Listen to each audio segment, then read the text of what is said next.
On YouTube, this is day 2 of supposedly putting my coilovers in for the rear. I'll show you what we got going on this side. So we got the spring in, we got the new shock in, the trailing arm is in, and I want to show you guys one thing on this side here. I hear everybody talking about the driver's side being a pain to get off because of the diff bolts. Oh, let me see here. Let me get up here and show you. Alright, so there is a bolt that goes through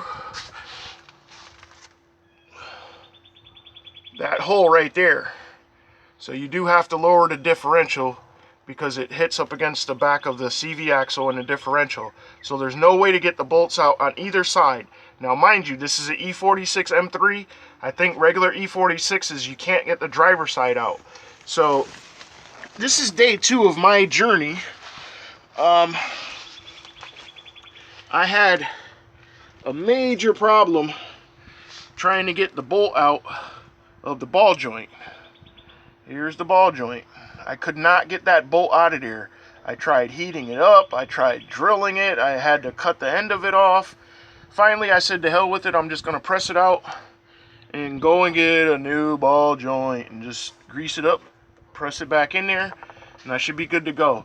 So once I get that ball joint back in there, I can finally get the trailing arm in here and change the spring and the shock.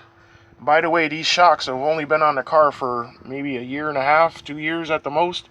They're pretty much still brand new. I'm going to hold on to them. Other than that, we're pretty much spot on to where we need to be.